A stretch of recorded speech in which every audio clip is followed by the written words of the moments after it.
तो देखिए, इस वक्त बड़ी खबर सामने आ रही है। जिस तरह से ईरान में हालात बने हुए हैं और इसको लेकर एक बड़ी खबर यह है कि कभी भी ईरान पर बड़ा हमला अमेरिका की तरफ से हो सकता है। अब इसे लेकर क्या खबर है, किस तरह के हालात ईरान में बने हुए हैं, अमेरिका की तरफ से किस तरह की तैयारियां, बातचीत करने के लिए मयंक मेरे साथ जुड़ गए हैं। मयंक, ये बड़ी खबर सामने आ रही है कि कभी भी ईरान पर हमला हो सकता है, ऐसा क्यों आखिर कहा जा रहा है? देखिए, 5 बड़ी खबरें। पहले हम ईरान से जो आ रही हैं उसकी बात करें। इस वक्त की बड़ी खबर, तेहरान एयरपोर्ट बंद कर दिया गया है। ईरान ने अपना एयर स्पेस बंद कर दिया है। तेहरान एयरपोर्ट बंद कर दिया गया है, पहली बड़ी खबर।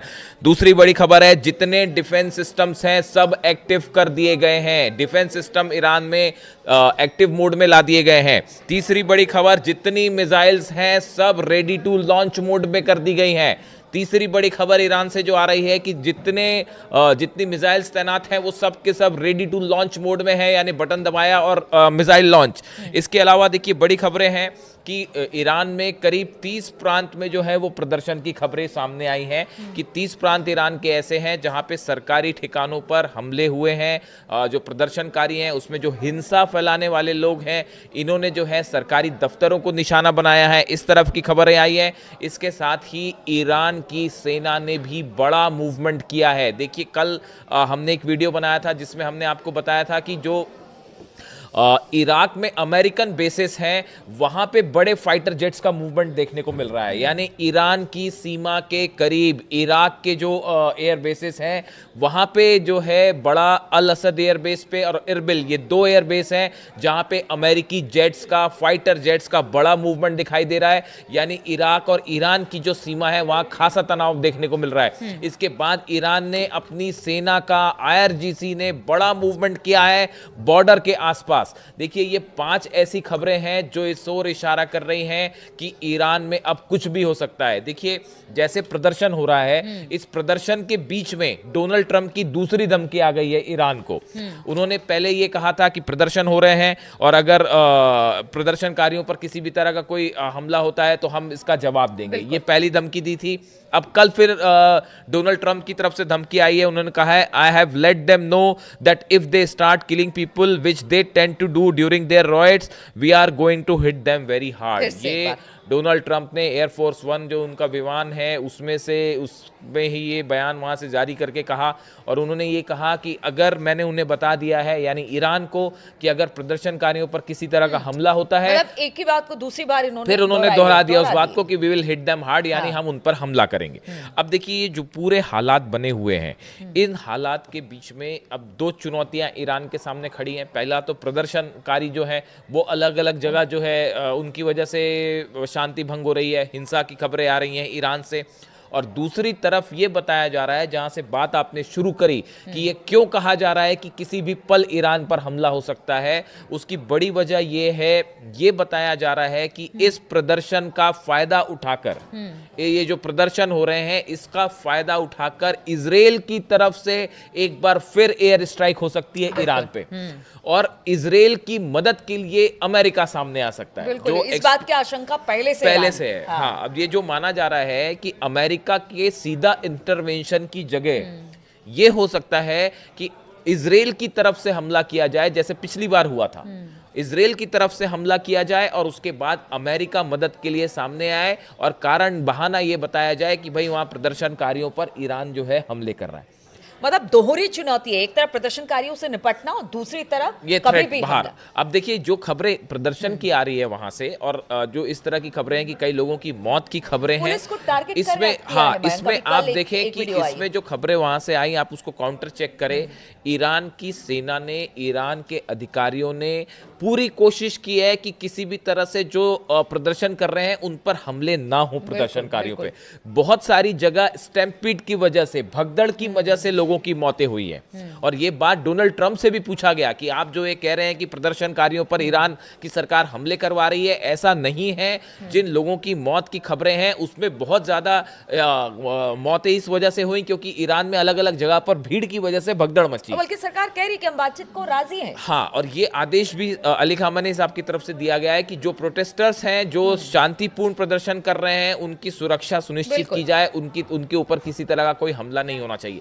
जो हिंसा फैला रहे हैं, आगजनी कर रहे हैं और माहौल खराब करने की कोशिश कर रहे हैं, सिर्फ उन पर ही जो है वो निशाना साधा जाना चाहिए। इस तरह की बात निकल के सामने आ रही है। इन सूरत हाल में अब ये जो तेहरान एयरपोर्ट का बंद होना, ईरान ने अपना एयर स्पेस बंद किया है, मिसाइल्स रेडी टू मोड में है, और इन सब के बीच बड़ा मिलिट्री मूवमेंट अमेरिका का ईरान की सीमा के करीब, और इजराइल की तरफ से, ये इजराइल के सोर्सेज से ये खबरें कि इजराइल इन हालात का फायदा उठा के एक बार फिर हमला कर सकता है। ये बता रहा है कि ईरान में अगले 24 से 48 घंटे बेहद भारी हैं और एक बड़े जंग की तरफ। लेकिन देखिए एक बात और है जो इसमें अमेरिका और इजराइल के सामने जो चुनौती है वो ये कि अगर किसी भी तरह का हमला होता है ईरान पर, तो ईरान की तरफ से जो बयान आए वो बेहद चैलेंज करने वाले बयान थे।